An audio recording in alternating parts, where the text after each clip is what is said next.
Presiden Direktur Summarecon Adrianto Adi mengatakan pasar hunian menengah dan menengah atas masih menunjukkan daya tahan yang baik meski kondisi ekonomi belum sepenuhnya pulih. PT Summarecon Agung Tbk menilai segmen hunian menengah hingga menengah atas masih menjadi penopang utama bisnis properti di tengah tantangan ekonomi dan proyeksi tekanan suku bunga tinggi sepanjang 2026. Presiden Direktur Summarecon Adrianto Adi mengatakan pasar hunian menengah dan menengah atas masih menunjukkan daya tahan yang baik meski kondisi ekonomi belum sepenuhnya pulih. Selain masih melanjutkan penjualan proyek di segmen menengah atas, perseroan juga menerapkan pengelolaan kas secara prudent, mencermati dinamika pasar dan berfokus pada pengembangan kota terpadu berkelanjutan guna menjaga pertumbuhan jangka panjang. Dan sejauh ini peluncuran produk bernilai tinggi di dalam kawasan dengan fasilitas lengkap menjadi salah satu pendekatan SMRA untuk menarik pembeli di segmen menengah atas. Di tengah kondisi pasar yang lebih selektif, pengembang cenderung mengandalkan diferensiasi produk serta pengembangan kawasan terpadu untuk menjaga daya tarik dan nilai properti dalam jangka panjang.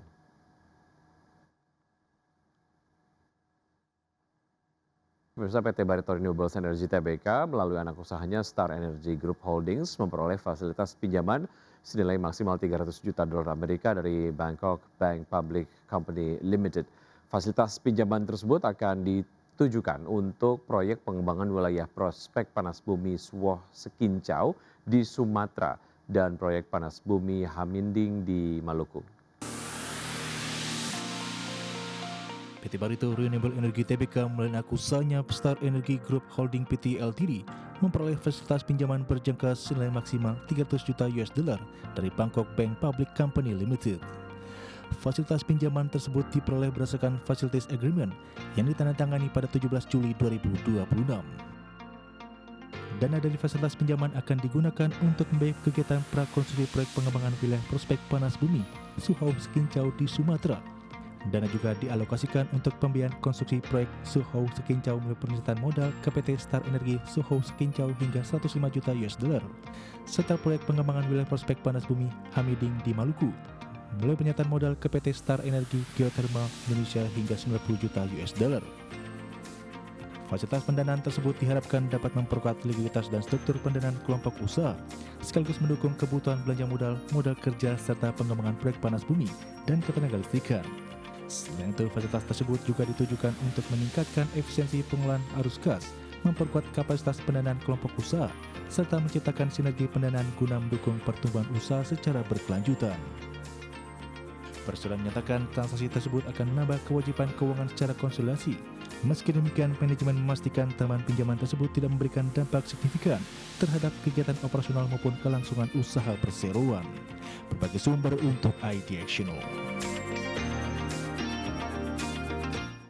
PT Petrindo Jaya Kreasi Tbk dengan kode saham cuan kantongi sebanyak 19,7 juta saham treasury setelah merampungkan rangkaian aksi pembelian kembali saham atau buyback pada hingga 30 Juni 2026 maksud kami.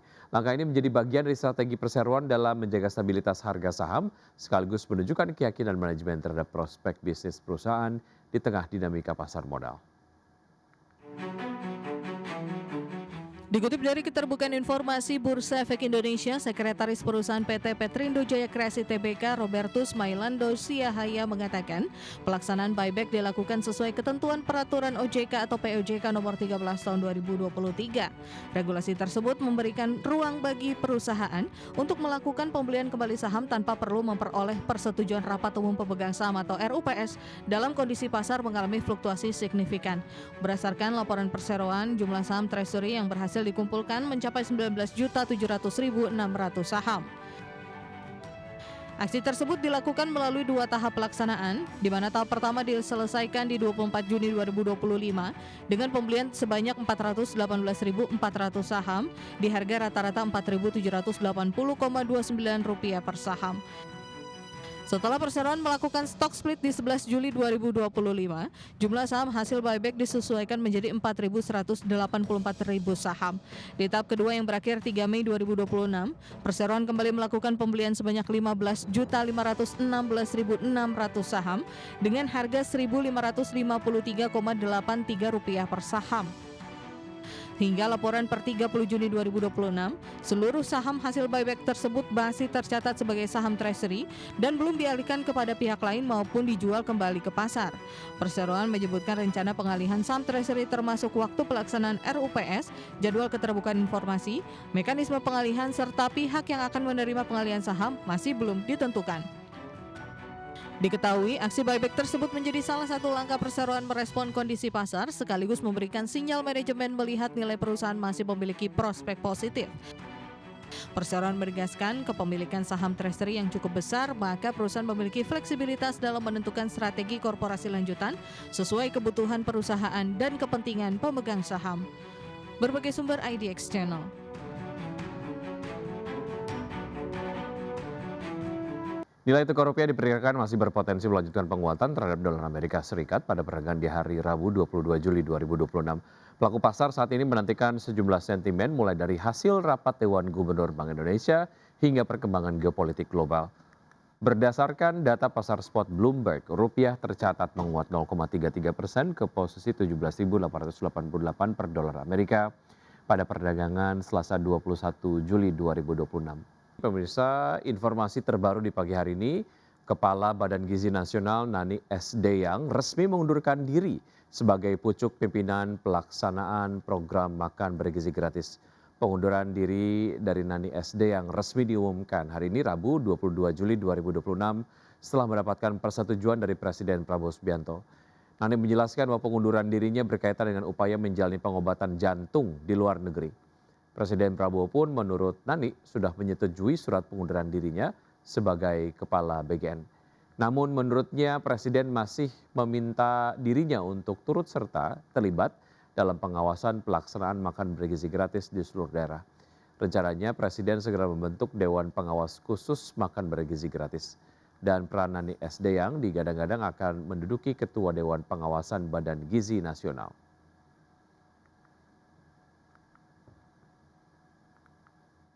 Lalu selanjutnya pemirsa dari bursa global, bursa Wall Street berakhir ceria pada perdagangan di hari Selasa berkat rally tajam saham semikonduktor yang mengalihkan perhatian investor dari konflik terbaru di Timur Tengah dan ketegangan perdagangan global.